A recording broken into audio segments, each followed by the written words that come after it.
Salut à tous et bienvenue dans le podcast Photographe Pro 2.0. Dans ce nouvel épisode, je partage avec vous un entretien avec un soldat de l'image. Un soldat au sens propre du terme puisque Jean-Raphaël est photographe de la défense. Armé de ses appareils photo, ce sous-officier de l'armée de terre vadrouille un peu partout dans le monde pour suivre les militaires français, que ce soit en France ou en opération extérieure. Cela fait quelques années que nous travaillons ensemble et que nous nous connaissons avec Jean-Raphaël et surtout que nous nous croisons sur le terrain. D'ailleurs, à force de nous croiser, on a décidé de travailler ensemble sur un projet photographique dont nous vous parlerons dans cet entretien. Je vous souhaite une bonne écoute. Donc on est avec Jean-Raphaël Drahi qui est un photographe militaire qui va se présenter et en fait j'ai proposé à Jean-Raphaël de faire cette interview. Pourquoi ? Parce qu'on travaille ensemble sur un livre photo qui va s'appeler Para, dans lequel il va y avoir donc beaucoup de photographies sur les soldats parachutistes.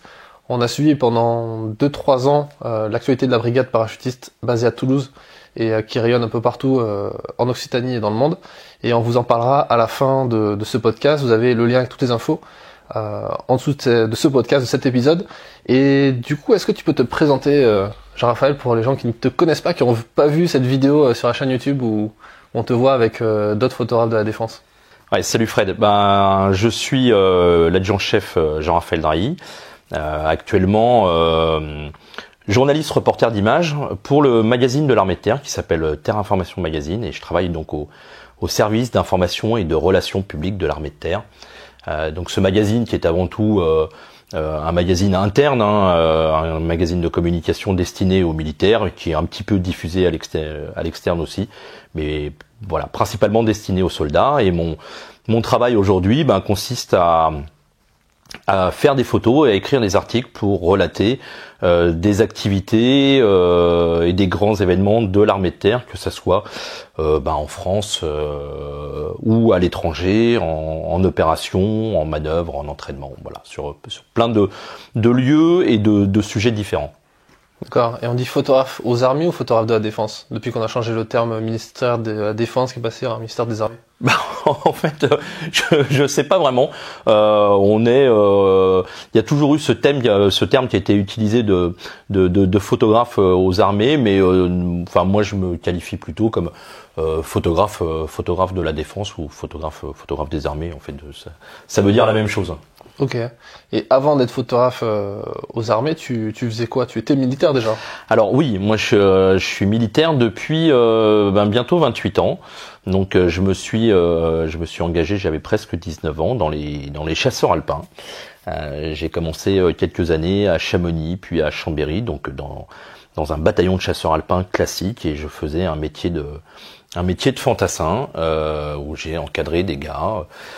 Pareil en France, et puis après en opération sur divers théâtres à l'étranger, et j'ai basculé à 12 ans de service à peu près sur le domaine de la photographie. D'accord. Et tu faisais que de la photo à ce moment-là, c'est ça, pour le ministère? Ouais. Alors en fait, ce qui s'est passé, pour rentrer un petit peu plus dans le détail, c'est que l'unité dans laquelle je travaillais a changé un petit peu sa configuration, et donc moi je devais changer d'orientation professionnelle. Moi je suis photographe depuis tout petit en fait. Je fais de la photo depuis que je suis gamin. J'ai toujours adoré ça. Et en fait j'avais deux grandes passions qui étaient le métier des armes et la photographie. Bon, celle qui me permettait à cette époque de m'accomplir pleinement, c'était le métier des armes, donc c'est celui que j'ai choisi. J'ai toujours continué à faire de la photo en parallèle, mais voilà, c'était vraiment en dilettante et en amateur. Et puis au changement de configuration de l'unité dans laquelle j'étais, on m'a proposé de partir à la cellule communication et puis en même temps de devenir photographe pour mon régiment. Bien évidemment, j'ai sauté sur l'occasion pour changer de spécialité, puis finalement, tout en restant dans un métier et une corporation dans lequel je me sentais bien et totalement accompli, je pouvais en plus mettre par-dessus ce pourquoi j'étais aussi passionné, donc qui était la photo. Donc j'ai fait ça pendant quelques temps, et puis lors d'un d'un séjour au Kosovo. J'ai encadré une équipe du magazine pour lequel je travaille maintenant. Et donc, je me suis un peu vendu auprès de l'équipe, qui m'ont dit, écoute, pourquoi pas, amène ton book à Paris, puis on verra si on te prend. Et puis, ça a pas trop mal marché puisque j'ai été pris en 2001. Je suis rentré au magazine où à l'époque, effectivement, je n'étais entre guillemets que photographe. Donc voilà, il y avait une cellule photographique au magazine et des journalistes qui travaillaient par binôme. Et puis cette cellule en fait a été dispatchée dans divers centres qu'on a en province. Et là, à ce moment-là, on m'a proposé de rester au magazine comme journaliste. Pour être très franc avec toi, sur le coup, j'étais pas très enthousiaste parce que je savais pas forcément écrire. Donc j'ai mis un petit peu de temps à réfléchir et à accepter. Et j'ai accepté en fait. Alors ça fait très prétentieux, mais c'était pas du tout le cas. Sous deux conditions, c'était la première que je continue la photo parce que il était pour moi pas envisageable d'arrêter la photographie. Et la deuxième, c'était qu'on m'envoie en formation pour apprendre le travail d'écriture. Autant je connaissais les ressorts en fait du reportage et pour avoir accompagné les journalistes pendant de nombreuses années sur les interviews et qu'est-ce qu'il faut chercher. Mais bon, après, j'ai vite compris ce que c'était que l'angoisse de la feuille blanche. Et pour quelqu'un qui a aucune formation universitaire en plus là-dessus. Et voilà, j'ai eu la chance de partir au centre de formation des journalistes professionnels, au CFPJ, à plusieurs reprises, où j'ai pu suivre pas mal de formations. Et puis j'ai appris comme ça mon métier de rédacteur pour le magazine. Et aujourd'hui, j'ai la chance de combiner les deux et d'être JRI, quoi. Et le fait de faire de l'écriture en plus de la photo et aussi de gérer un peu les réseaux sociaux, parce que tu fais aussi un peu de ça quelque part. C'est devenu indispensable aujourd'hui? Qu'est-ce que tu en pensais utile, ou pas utile? Alors, je gère pas les réseaux sociaux, hein. Il y a des gens qui gèrent les réseaux sociaux, mais en revanche, nous, aujourd'hui, on est plurimédia. La dénomination, on est rédacteur plurimédia, donc on écrit pour le magazine, mais on écrit aussi pour les réseaux sociaux, que ça soit en interne armé, mais aussi en externe, typiquement sur Facebook. Et puis moi j'écris d'un point de vue photographique pour Instagram, entre autres. Pour cette double casquette de journaliste et de photographe, aujourd'hui j'aurais beaucoup de mal à revenir en arrière. Parce que en fait c'est devenu pour moi hyper intéressant parce que j'ai la main complète sur mon reportage. Avec le rédacteur en chef, bien évidemment, on décide des sujets, de l'angle du sujet, mais une fois que le coup est parti, je l'ai complètement à la main dans son organisation, dans la manière dont je le mène sur le terrain, dont je vais l'écrire ensuite. Alors bien évidemment, c'est relu et on a un circuit de validation. C'est de la communication, donc il y a des gens qui vont mettre leur nez dedans, mais sans pour autant tout straffer dans mon article. Mais voilà, je le gère à 100%, et puis c'est vrai qu'on a cet avantage, nous, d'être là au moment du maquettage, donc d'intervenir sur la mise en page en plus des photos. Donc je vois le travail vraiment de A à Z sur l'article, de l'écriture et de la photographie. Et ça a l'avantage, si l'article est bien, il y a qu'une seule personne à féliciter, et si l'article est pas terrible, il y a qu'une seule personne à engueuler. Donc je ne peux m'en vouloir qu'à moi-même.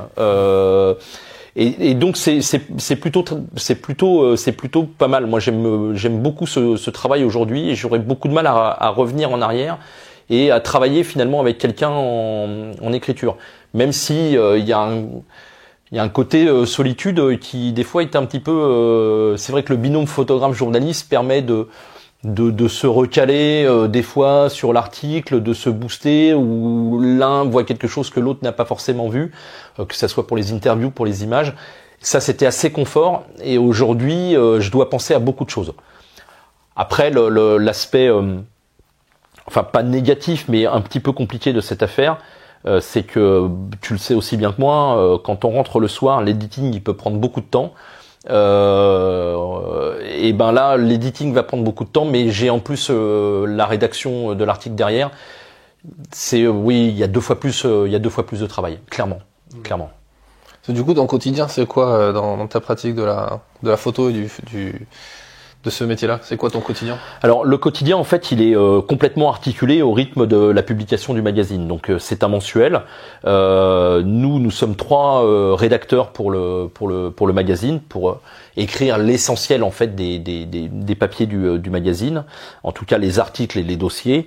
Donc il est rythmé totalement autour de ça. On travaille globalement à M-2, à 2 mois auparavant. Donc en accord avec le rédac chef et les comités de rédaction, on a fait des chemins de fer pour le magazine et on dispatche les journalistes sur les différents reportages. Donc à Paris, ça va être l'organisation du reportage, prendre contact avec les régiments, trouver le bon moment qui va correspondre à l'angle souhaité pour l'article. Et puis après, je vais partir sur le terrain. Alors en France, ça va être globalement entre 1, 2, 3 journées sur le terrain, et le travail rédactionnel derrière qui est pour une double page, on essaye de le faire en 2-3 jours parce qu'on est toujours en fait en train d'embrayer sur quelque chose. Et puis à l'étranger, je vais partir entre 5 jours et 15 jours maximum, mais là c'est pour des volumes de publication plus importants, c'est pour des 8-10 pages. Tu pars aussi en opération extérieure? Alors je pars aussi en opération extérieure. Nous, on est vraiment là pour suivre toutes les activités de l'armée de terre. Donc les activités de l'armée de terre, c'est bien évidemment les activités d'entraînement, de prestige, de tout ce que tu veux, mais c'est aussi bien évidemment le déploiement de l'armée de terre en opération extérieure, donc que ce soit en Afrique, dans les pays baltes, ou sur des événements particuliers comme une crise humanitaire où l'armée de terre pourrait intervenir. Ou des entraînements internationaux, on était tous les deux, par exemple aux États-Unis. Voilà, c'est vraiment, c'est tout le côté magique de ce métier. Faut pas le cacher. C'est que moi, mon job, c'est de faire le tour de France et le tour du monde toute l'année pour rendre compte de ce que font les soldats français. Donc c'est assez extraordinaire comme boulot. Ouais. Et c'est extraordinaire, mais parfois ça peut être aussi dangereux quand tu pars en opération extérieure où il y a une guerre, comme par exemple au Mali ou en Centrafrique. Tu es déjà aussi parti en Afghanistan. Et est-ce que tu peux nous parler aussi de ce volet-là, de la partie peut-être moins cool de l'OPEX, où tu prends peut-être des risques dans ton métier? Alors, on prend les risques, on prend les mêmes risques que les autres soldats à partir du moment où on sort du camp et qu'on part sur les opérations, et que notre rôle c'est de les suivre. Donc évidemment que quand tu es au fin fond d'une vallée afghane, dans une situation d'insécurité qui est quand même maximale, le risque il est là. Alors il faut l'évaluer, mais au même titre que tous les militaires. Moi en revanche, mon job, mon rôle à ce moment-là, il est bien de rendre compte de ce que font les hommes sur le terrain. Donc moi je suis pas là pour faire la guerre, je suis pas là pour utiliser mon arme, mais bien pour montrer ce que les militaires eux font sur le terrain. Alors en revanche, le point particulier, quand on est dans une situation d'insécurité ou une situation qui peut s'avérer être dangereuse, voire très dangereuse, là où j'ai fait très attention, c'est que je dois pas, de par ma prise de vue, mettre en danger mes camarades. Je fais très attention à mon environnement pour pas être à un endroit où tout d'un coup le gars qui mène son opération se dit il est où le photographe, il est pas au bon endroit, il va falloir aller le chercher, mais sauf que là pour aller le chercher je vais mettre des mecs en danger. Donc je fais très attention à ça. Très attention à ça. Je reste bien au milieu des gars et j'essaye d'avoir ce double regard dans l'objectif pour faire mes images et rendre compte de ce qui se passe, et en même temps de faire attention de rester dans une situation de sécurité relative, en tout cas de pas embêter mes camarades autour. Après, bien évidemment, moi je suis militaire, donc proportionnellement, enfin une cible comme les autres, je suis en treillis. Donc sur des opérations dures comme le Mali, comme je l'ai connu en RCA, et comme tu disais en Afghanistan, où moi je suis allé à de très nombreuses reprises, je suis armé parce qu'il y a un moment où mon intégrité physique peut être mise en jeu, et je dois pouvoir me défendre au cas où au dernier moment. Mais il y a des gens qui autour de moi sont entraînés depuis de nombreux mois pour faire ça, c'est bien leur rôle. Moi, mon rôle, c'est de faire des photos, donc c'est très rare et c'est arrivé à très très peu de reprises d'utiliser mon arme. En 18 ans au magazine, je l'ai fait 2 fois. Dans quel cadre tu l'as fait? En Afghanistan, où on était pris à partie. Une première fois, en fait, où je suis arrivé sur un point haut. J'étais avec un groupe de combat et on a été pris à partie par un sniper et il y a un gars à côté de moi qui a été touché. Il a fallu l'évacuer, mais on était sous le feu.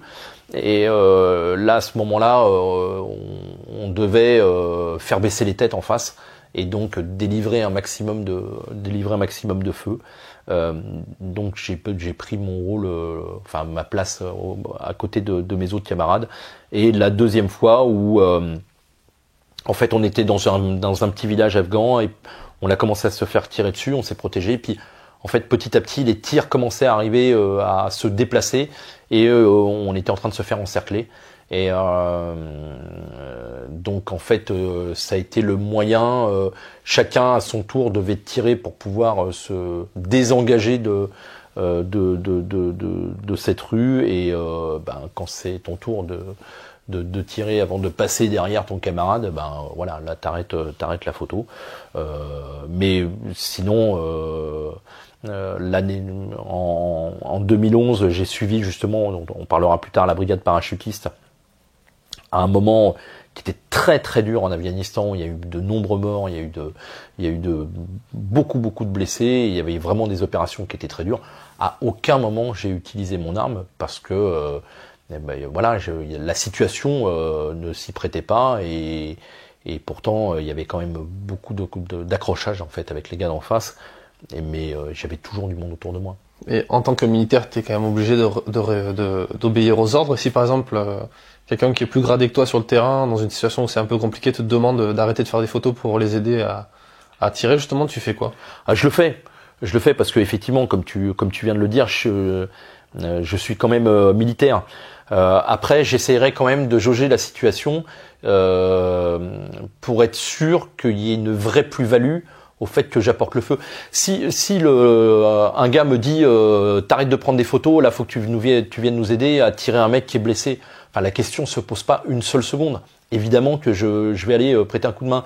Si c'est pour me mettre derrière un talus et avoir une arme en plus derrière le talus sans que c'est une plus-value tactique, bon, on va pas rentrer dans des détails, mais je vais quand même me poser la question et peut-être aussi lui poser la question. Est-ce que je vais vraiment servir? Alors que moi, mon métier, il est bien de rendre compte de ce que font les gens sur le terrain. Et donc, j'ai besoin de faire les photos pour aujourd'hui et surtout pour demain, pour l'histoire justement de ce qu'ils ont fait à ce moment-là sur le terrain. Donc en fait, c'est une évaluation de la situation et à l'instant T. C'est très compliqué les opérations et notamment les opérations de haute intensité et on peut pas dire à l'avance de comment on va pouvoir se comporter et ce qu'on va faire à l'instant T. C'est vraiment sur le moment qu'on décide de notre comportement et de notre action. Ouais. Et il y a des photographes militaires qui ont été tués en opération. Ouais, Sébastien Vermeil, le sergent Vermeil qui a été tué le 13 juillet 2011, justement en Afghanistan, au moment où il faisait son métier de photographe militaire. Il était sur une choura. Donc une choura, c'est une réunion d'anciens du village. C'était à la suite d'une opération et l'armée de terre avait réuni ces anciens pour leur expliquer pourquoi l'opération avait été menée. Et au moment de cette choura, il y a un suicide bomber, donc un insurgé qui est venu avec de l'explosif autour de lui. Il avait une tenue de police afghane et donc il a un peu passé les mailles du filet et il s'est fait sauter au milieu des gars. Et donc il y a eu 5 morts ce jour-là, dont Sébastien qui était en train de faire des photos, ce qui a été un coup dur pour nous parce que Il y avait eu quelques blessés, il y avait eu des blessés post-traumatiques, mais on n'avait jamais eu de mort parmi les photographes depuis la guerre d'Algérie. Donc ça a été un choc. À titre personnel, ça a été quelque chose de très compliqué pour moi puisque j'étais sur place. Alors pas au moment de l'explosion, j'ai été déjà reparti sur Kaboul, mais voilà, la veille je discutais encore avec lui et le fait de le voir disparaître aussi soudainement, aussi brutalement, c'est très compliqué à gérer derrière. Après, c'est de toutes les expériences et même les plus difficiles et les plus terribles, comme la disparition d'un camarade, faut en tirer des enseignements et nous, pour les plus jeunes notamment, ça leur a permis de dire attention, photographe, c'est militaire, c'est très chouette, c'est un super boulot, mais n'oubliez pas que effectivement cette notion de militaire, quand vous vous engagez et que vous pouvez vous retrouver dans une situation où vous allez clairement risquer votre vie. Bon, bien évidemment, beaucoup de photoreporters civils sont dans des situations comme ça, mais c'était important nous de le rappeler aussi à nos jeunes, justement parce que, comme je te disais juste avant, on a toujours beaucoup de militaires autour de nous qui sont des gens très entraînés, bien entraînés, et on se sent des fois peut-être un peu plus en sécurité que des journalistes civils qui sont eux tout seuls au milieu des fois de gens pas forcément très sympathiques. Et voilà, et nous, on a un petit peu ce cocon autour de nous. Malgré tout, et Dieu sait si là en l'occurrence pour le sergent Vermeil, autour il y avait des gens très entraînés et qui ça n'empêche que ça peut arriver. Donc ça nous a permis de mettre une piqûre de rappel, certes très douloureuse, mais une piqûre de rappel quand même aux plus jeunes et sur la réalité de notre métier de photographe militaire. Et vous documentez l'histoire, mais en fait que d'un côté au final, parce que vous faites pas le travail de journaliste, en gros qui vont faire un travail d'enquête sur les deux côtés de l'histoire et parce que quelque part vous faites aussi, c'est de la communication, donc ça peut être assimilé à ce qu'on appelle de la propagande. Qu'est-ce que tu penses de ça justement, du fait que tu es déployé pour communiquer, pour tu vois ce que je veux dire? Il n'y a pas une recherche de vérité quelque part. Il y a comme un photojournaliste qui partirait. Il y a une recherche de vérité. Alors, je sais pas si c'est une recherche de vérité. Il y a une recherche de réalité. La propagande, c'est marrant parce qu'en fait aujourd'hui c'est un terme très négatif, alors que le terme de propagande, qui avait notamment été utilisé par les Allemands pendant la Seconde Guerre mondiale, mais aussi par les forces alliées, c'était de la communication. Oui, moi je suis pas journaliste, je suis communicant. Donc c'est quelque chose qu'il faut accepter dès le départ, et notamment comme le disait dans la vidéo dont tu mettras le lien, Arnaud Rouanet, qui est un très grand photographe, un ancien de l'ECPAD, qui aujourd'hui est photographe civil et qui l'expliquait très bien. Il y a une ligne, on passe pas de l'autre côté de la ligne, et il y a des moments de frustration. Moi j'ai souvenir où en 2003-2004, j'étais sur les accrochages de Douéké en Côte d'Ivoire, où il y avait eu des affrontements très durs entre les légionnaires du 2e régiment étranger parachutiste et des forces rebelles ivoiriennes. Les accrochages se sont passés pendant la matinée, et puis l'après-midi, finalement, les rebelles reviennent, les militaires français essayent de parlementer avec eux, donc ils se retrouvent à un checkpoint sur une route en plein milieu de nulle part. Et j'étais avec une équipe de journalistes, je sais plus si c'était encore TF1, mais je crois qu'il y avait match, enfin bon bref. Et tout le monde se retrouve là, discute, et les journalistes écoutent ce qui se passe. Et au bout d'un moment, les journalistes disent au capitaine qui commandait le détachement français: on a vu avec les rebelles, on va les suivre et on va aller passer quelques heures et la nuit peut-être, et on vous tiendra au courant et on reviendra demain.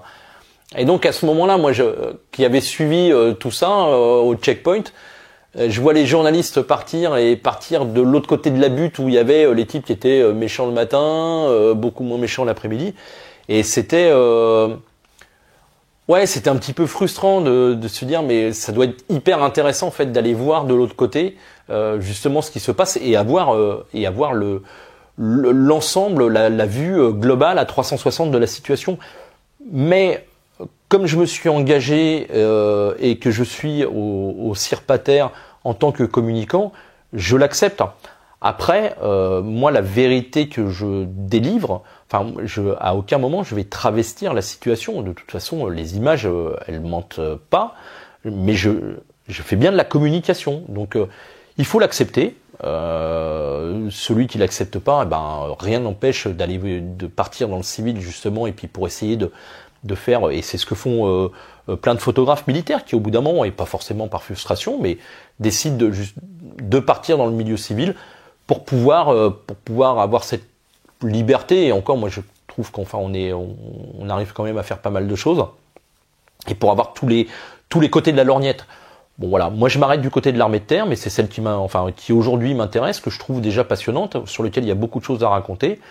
Et je communique effectivement sur les actions et je montre ce qui se fait de bien, en tout cas nous dans le magazine, dans l'armée de terre. Et il y a, à mon sens, et c'est mon avis, il y a plein de choses qui se font bien. Pour celles qui pourraient se faire moins bien, ou des choses qui embêteraient, il y a des journalistes civils justement pour enquêter là-dessus. Donc quoi qu'il arrive. Ouais, mais du coup, tu vois, il y a une sorte de confrontation aussi. On parle de guerre de l'image. Et quelque part, toi, tu contribues à ça aussi. Tu crées des images qui vont être utilisées, même si une image ne ment pas en quelque sorte, parce qu'on y voit, mais on y voit quand même ce qu'on veut. Et les gens au-dessus de toi vont se servir de ces images-là, de cette production-là, pour un but de communication, mais aussi un but quelque part de guerre, puisque l'idée c'est de montrer une supériorité militaire ou justement peut-être une infériorité face aux autres, tu vois. Ouais. Et toi, est-ce que tu trouves pas ça comment tu vois ton métier par rapport à ça en fait de photographe? Parce que c'est vrai que quand on est civil ou quand on est journaliste, on se dit ce qui nous pousse à faire des photos, à bosser pour la presse, à accepter la précarité ambiante de ce milieu-là, c'est justement apporter quelque chose à la société. Toi, comment tu vois ça? Moi, je le vois de manière très simple. À partir du moment où j'ai accepté de bosser dans un service de communication, j'accepte de fait que mes images soient utilisées en tant que telles. Et donc, qu'elles servent à dessein pour que l'armée de terre communique sur son action de manière vis-à-vis de l'extérieur, de manière positive. Mais à côté de ça, on en parlait tout à l'heure. Moi, je me suis engagé il y a 28 ans. Je me suis engagé parce que je croyais profondément aux valeurs que véhiculaient les armées et l'armée de terre en particulier. Je croyais profondément à mon métier de soldat. Donc, le fait de communiquer de manière positive sur l'armée de terre, je suis plutôt fan. Parce que il y a zéro doute, je suis totalement acquis à la cause. Ça m'empêche pas d'avoir un regard critique sur certaines choses, évidemment. Mais quand je travaille, quand je fais mon métier de rédacteur et de communicant de l'armée de terre, j'accepte et je trouve normal que mes images soient utilisées en tant que telles.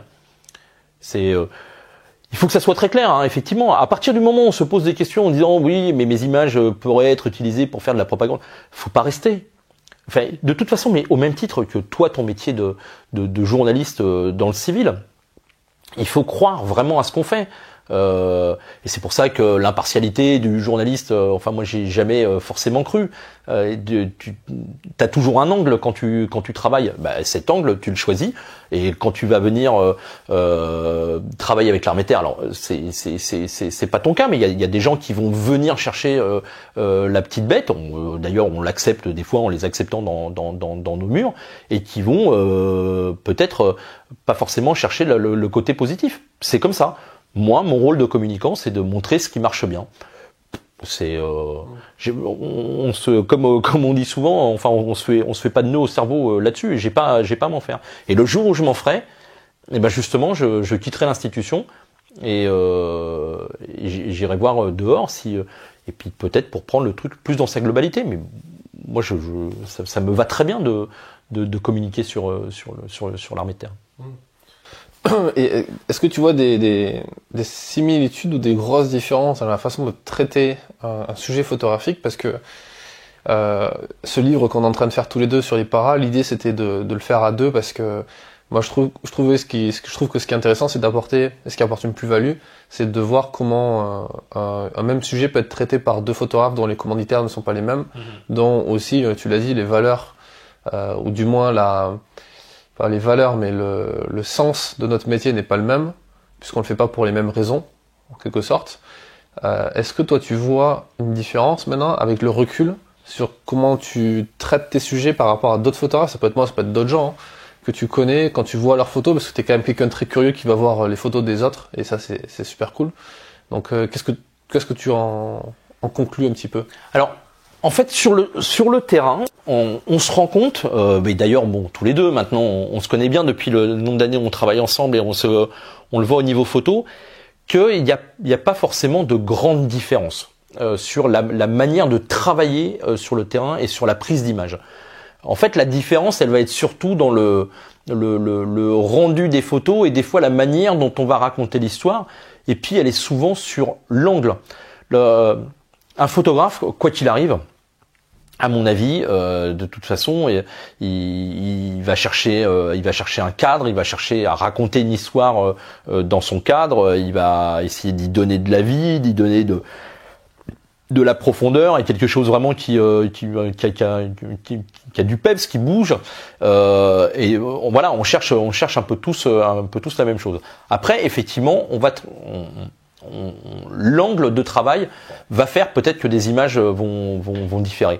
Aujourd'hui, si je suis sur le terrain et que je vois des gens avec du matériel récent, puisqu'aujourd'hui on est en pleine restructuration là-dessus dans les armées, je vais plus ou moins me focaliser autour de ça et je vais vraiment essayer de l'intégrer dans mes images parce que je vais vouloir montrer que ce nouveau matériel est arrivé.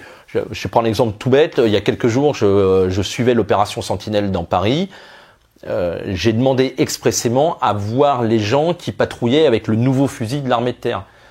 Parce que pour montrer qu'aujourd'hui, c'est le cas, hein, alors il équipe petit à petit les unités, mais qu'aujourd'hui, c'est en place dans les unités, que les gens font des opérations avec ce nouveau fusil. Et typiquement à Sentinelle, qui est une opération majeure de l'armée de terre, les gens sont équipés de ce nouveau fusil.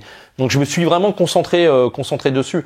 Et il y a d'autres personnes qui n'ont pas encore eu cet équipement, qui vont l'avoir dans quelques semaines. Eux, je les ai pas fait en photo.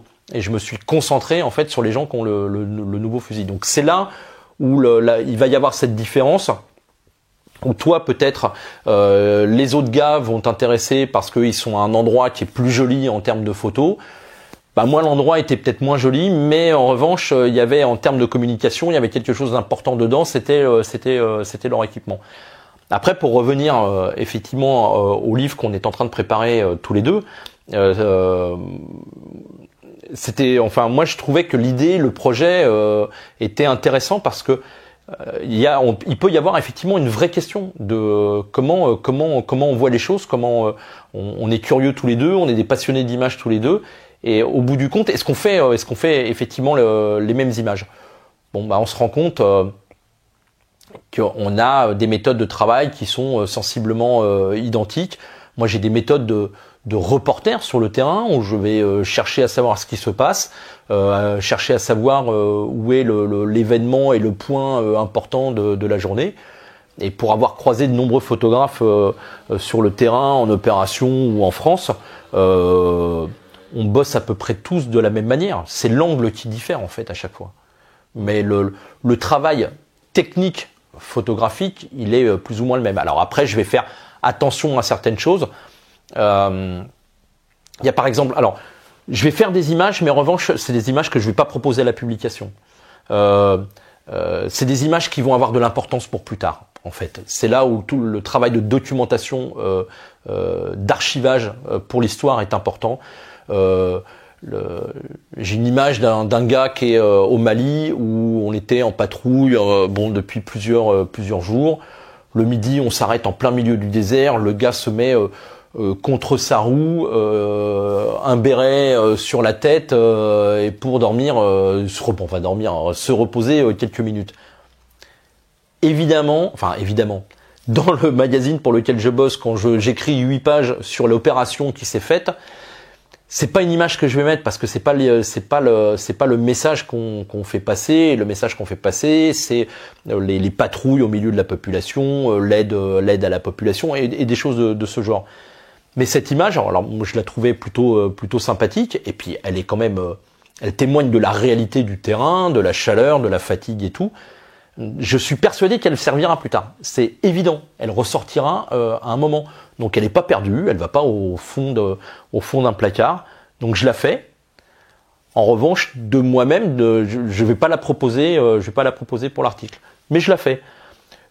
Toi, tu fais une image comme ça, tu la vois. À mon avis, tu l'as fait et les magazines peuvent être intéressés par une image de ce type-là parce que ça témoigne de la réalité et de la dureté du terrain. Voilà, la différence, elle se fait là, à mon avis. Ouais, carrément. C'est comme quand je suis parti la deuxième fois au Mali, où la commande qu'on m'avait demandé de faire, c'était justement de me concentrer sur la vie des soldats en opération et pas du tout la question opérationnelle et des combats, des choses comme ça. Et encore moins des équipements, parce qu'ils s'en moquent. Eux, ce qui les intéresse, c'est de voir qu'est-ce qu'ils mangent, comment ils vivent, comment ils dorment, ce genre de choses. Mais c'est clair que c'est intéressant. Le livre, on va le présenter pour le festival Visa pour l'image. Si tout va bien. Pour le off. Pour le Visa off le festival off de Visa pour l'image. Toi, tu y étais à plusieurs reprises. Ouais. Est-ce que tu peux me parler un peu de ce lien entre l'armée et Visa pour l'image ou plus particulièrement de ton lien peut-être avec Visa pour l'image? Alors, en fait, faut bien distinguer deux choses. Il y a le Visa pour l'image où là, moi, j'ai un lien personnel et le festival off. Alors bon, Visa pour l'image, j'y étais pratiquement une vingtaine de fois parce que c'est pour moi l'endroit où il faut aller pour se remettre un petit peu à jour au niveau photo. C'est l'avantage de ce festival d'avoir une concentration de reportages de très très haut niveau. Donc les premières années où j'y suis allé, j'ai pris un coup moral et j'avais décidé d'ouvrir un stand de frites et d'arrêter la photographie. Pareil. Et puis je repartais mais déprimé de Perpignan, hein. Vraiment déprimé. Et puis bon, petit à petit, j'ai pris un peu plus d'assurance en photo et puis je le voyais plus justement sur comment il travaille. Et ce qui est intéressant à Perpignan, en dehors de la qualité de l'image, c'est surtout aussi la construction des sujets. C'est souvent des sujets assez longs, alors que nous on n'a pas forcément à l'armée l'occasion de faire, mais de voir comment justement comment ça travaille.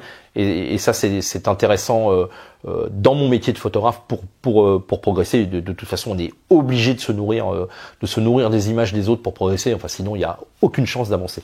Après le festival off, donc l'armée de terre y participe.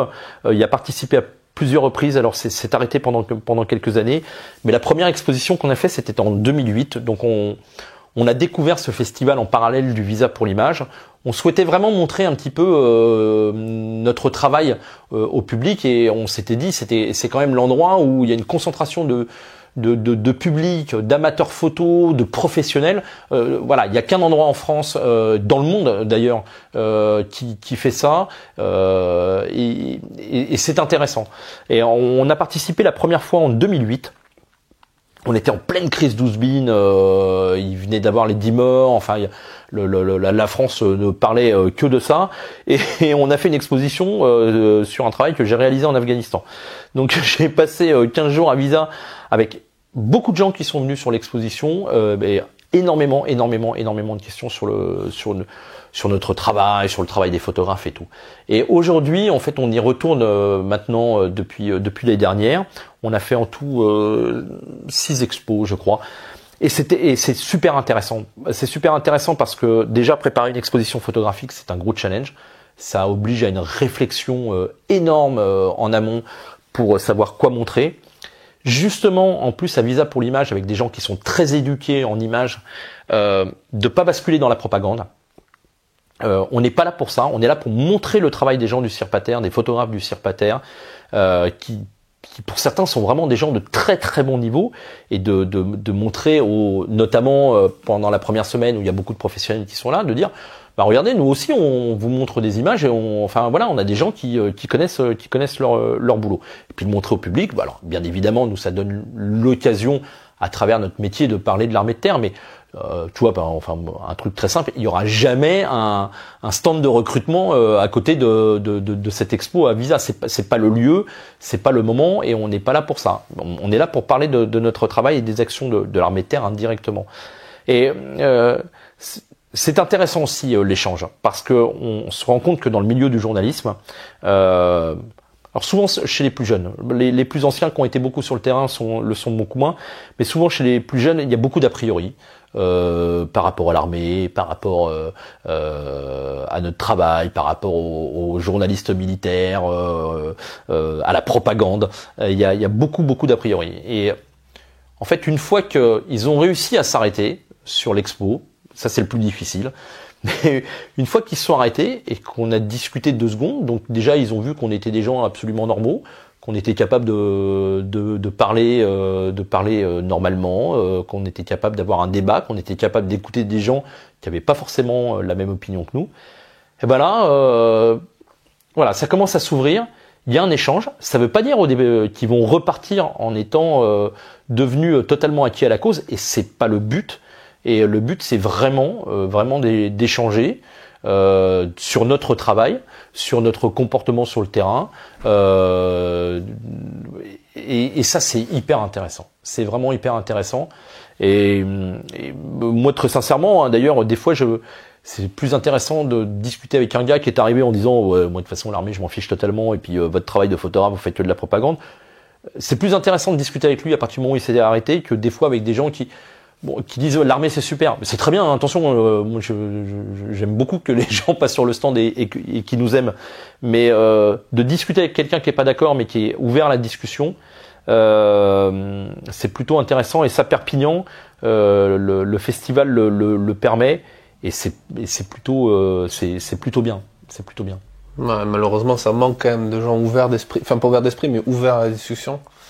Et capable d'argumenter, enfin pas d'argumenter, mais d'entendre des choses inverses de ce qu'ils pensent. Oui, mais c'est compliqué. Mais en fait, le problème, alors typiquement, en plus l'armée, c'est quelque chose de très particulier. Les gens ont plein d'a priori, mais vraiment plein d'a priori. Et quand on leur explique, enfin, que nous on a cette double spécialité, enfin on est militaire et on a cette spécialité de photographe, mais quand je leur explique je suis un fan de Natchway, que je suis toutes ces expos, que je m'achète des livres photos, que le Darcy Pandila, ça a été une claque énorme de son travail là sur cette famille de drogués aux États-Unis. Ben, les mecs me regardent en disant ah bon, tu lis pas que des livres de guerre? Ben non, je lis pas que des livres de guerre, non, j'achète des livres photos, je regarde plein de travaux, de portraits, de street, de grands reportages aussi.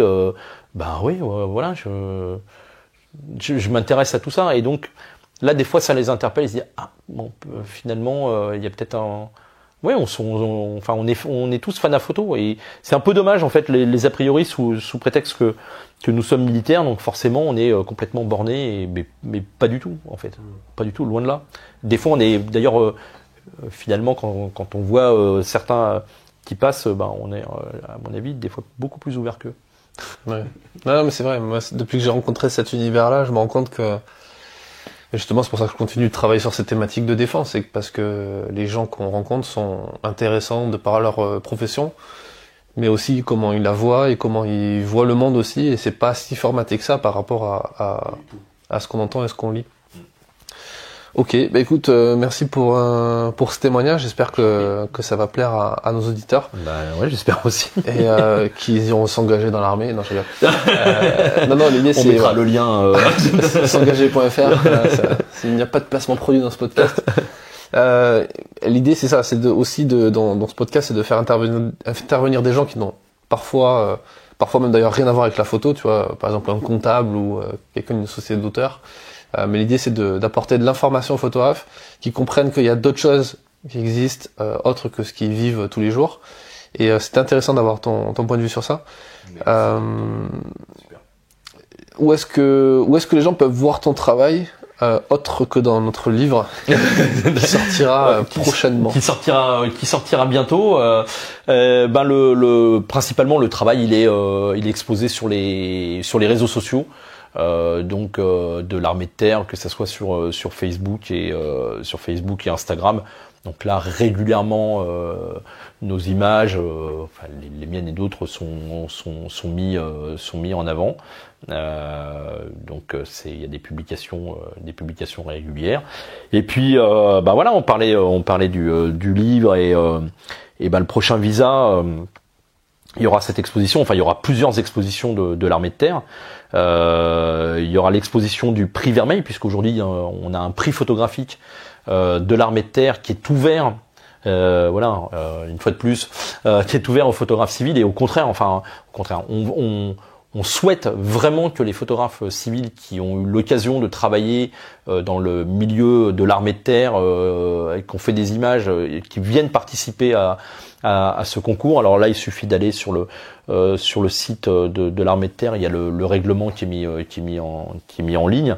Donc il y aura les lauréats du prix Vermeil, du prix photographique Sébastien Vermeil seront exposés à Perpignan cette année. Il y aura une expo de l'armée de terre et puis notre expo justement pour qui sera tiré du livre Para. Donc ça sera l'occasion de continuer à montrer nos images au plus grand nombre. Super, mais je mettrai tous ces liens en description. Et je te remercie encore une fois pour je t'en prie, Fred, c'était avec plaisir. Ton témoignage. À bientôt. Ouais, à bientôt. Cet épisode est désormais terminé. Si ce dernier vous a plu, n'hésitez pas à le partager autour de vous et à laisser une note de 5 étoiles sur iTunes. Cela m'aide beaucoup pour le référencement du podcast. Et pour avoir plus d'informations sur le livre photo dont nous vous parlions dans l'entretien, vous pouvez aller sur le site internet ulule.com/para, ulule.com/paras, ou sur mon blog Destination Reportage. À bientôt pour un nouvel épisode.